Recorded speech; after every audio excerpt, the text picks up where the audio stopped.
Hey everyone, Zach here. Hope you have an amazing day. Today we're going to be going over the first of 6 rules of retention for your network marketing team. If you apply these rules properly, you have a very, very good shot of building a team and getting paid forever off that team rather than doing the work and then having the team fall apart and then redoing the work and having the team fall apart, etc., etc., etc. Now, before you watch these videos, I want you to go down below and watch the video on creating unity in your MLM team where we talk about the bonsai tree. Go down below and watch that first if you haven't done it. If you haven't done that yet, this video and the rest of the other 5 are totally useless, so go watch that. Cool? Okay, so number 1 of 6 is don't do anything for the first time without first checking with an upline. Now, this is in the context of business, by the way. So let me tell you what I don't mean. What I don't mean is, hey upline, I'm going to go and I want to buy a new office chair. Am I allowed to buy an office chair, Mr. Upline? That's not what I'm talking about. Or hey, I'm thinking about buying a new little puppy, Mr. Upline. Is that a good idea? Not what I'm talking about. Or hey, Mr. Upline, should I get a black car or a white car? Not what I'm talking about. See, some people can misconstrue this piece of advice and literally base their whole life on what their coach says. Not what I'm saying here. Now, is there some validity in the examples I just gave? There could be, right? There could be some validity, sure. If you want to be like ultra coached, could you ask about the example, like the funny example I gave about a dog? Sure. But is that what I'm talking about? Not really. What I'm talking about is a business example. So don't do anything for the first time in business without checking with an upline first. What do I mean by that? Let's say you want to run a particular type of funnel for your products, right? Before you go and build that whole funnel and run ads to it, maybe you should check with an upline to see if they've already done it. Maybe if you're going to, hey, maybe I should go do a hotel meeting, or maybe I should go and run a sales letter funnel, or maybe I should go and do this.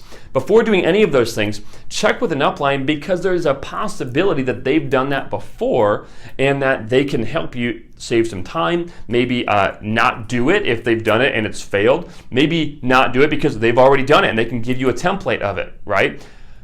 If you go on and run out on your own, like that's the exact opposite of having unity with a team.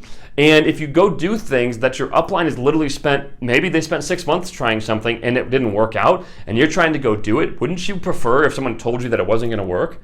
Yeah. Or wouldn't you prefer if someone told you it was going to work? Like, hey man, this totally works. Just so you know, you're actually going to run into this, and this because you're going to grow so fast. Wouldn't you want to know that? So check with an upline first before doing anything for the first time in business. Now, if you want to take this a step further, you can. I don't necessarily know if I recommend this. I've just seen it happen, and I lived this for myself a little while, and this is kind of the way we ran our team, and there's goods and bads to it. And that's when you do take it a little bit further and you go into even someone's personal life. Like check with an upline before doing something for the first time in a personal setting. So like the funny example I gave about the dog, right? Hey upline, I'm going to buy a dog. Is that a good idea? Now, you've got to be careful because you can be crossing the line of controlling someone too much if you go into this route, which is kind of why I'm trying to, tread carefully here. And let's just pretend you're building the business like I used to be, like old school, right? You're driving around to gas stations and stuff, cold contacting, inviting them to a hotel meeting. If I bought a new dog, that's going to severely inhibit my ability to go to work every day and then leave and go out to drive to gas stations at night and contact people for 4 hours, right? Because I got to take care of the dog.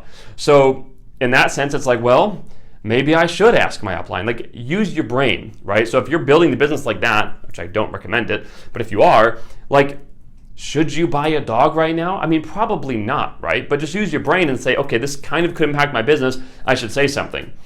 What you want to be careful of is when you want to use less for yourself first. So use this rule for yourself and ask your upline before doing something for the first time.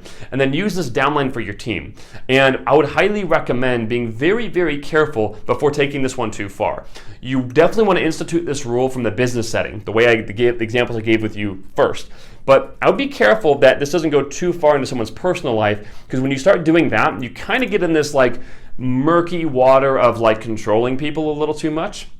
But in the business setting, absolutely, you need to do this. You need to institute this because you could have a lot of people that are working hard, trying to get results, and they are capable of it, but they're doing the wrong things, not because they're stupid, but because they're just new.